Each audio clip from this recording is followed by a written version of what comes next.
Long ago, in another time, I got a call from a lawyer.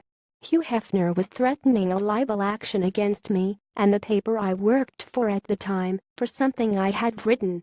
Journalists live in dread of such calls. I had called Hefner a pimp. To me this was not even controversial, it was self-evident. And he was just one of the many libertines who had threatened me with court action over the years. It is strange that these outlaws have recourse in this way, but they do. But at the time, part of me wanted my allegation to be tested in a court of law. What a case it could have made. What a hoot it would have been to argue whether a man who procured, solicited and made profits from women selling sex could be called a pimp. Of course, central to Playboy's ideology is the idea that women do this kind of thing willingly, that at 23 they want nothing more than to jump octogenarians. Now that he's dead, the disgusting old sleaze in the smoking jacket is being spoken of as some kind of liberator of women. Kim Kardashian is honored to have been involved. Right, yo. I don't really know which women were liberated by Hefner's fantasies. I guess if you aspired to be a living Barbie, it was as fabulous as it is to be in Donald Trump's entourage. Had we gone to court, I would like to have heard some of the former playmates and bunnies speak up in court, because over the years they have. The accounts of the privileged few who made it into the inner sanctum of the 29-room Playboy mansion as with his girlfriend's bunny rabbits are quite something. In Hefner's petting zoo at Rembreville, these interchangeable blondes were put on a curfew. They were not allowed to have friends to visit. And certainly not boyfriends. They were given an allowance. The big metal gates on the mansion that not everyone claimed were to keep people out of this nirvana were described by one-time Hefner girlfriend #1 Holly Madison in her autobiography. Thus I grew to feel it was meant to lock me in. The fantasy that Hefner sold was not a fantasy of freedom for women, but for men.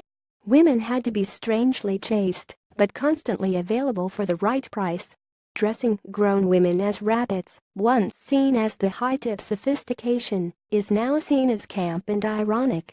There are those today who want to celebrate Hefner's contribution to magazine journalism, and I don't dispute that Playboy did use some fantastic writers.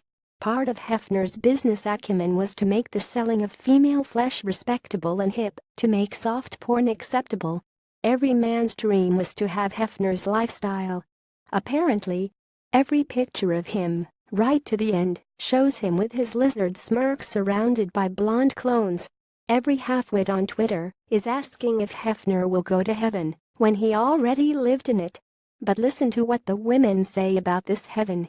Every week, Isabella St. James recalls, they had to go to his room and wait while he picked the dog poo off the carpet and then ask for our allowance. $1,000 counted out in crisp $100 bills from a safe in one of his bookcases. If any of them left the mansion and were not available for club nights where they were paraded, they didn't get their allowance. The sheets in the mansion were stained. There was to be no bickering between girlfriends. No condoms could be used.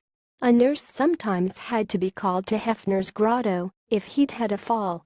Nonetheless, these young women would have to perform.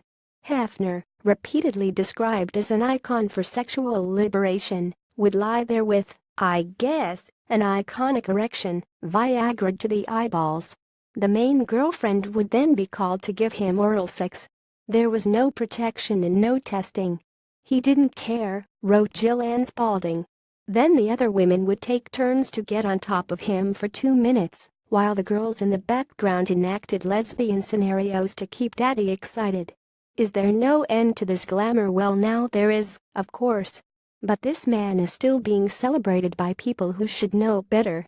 You can dress it up with talk of glamour and bunny ears and fishnets. You can talk about his contribution to gonzo journalism. You can contextualize his drive to free up sex as part of the sexual revolution.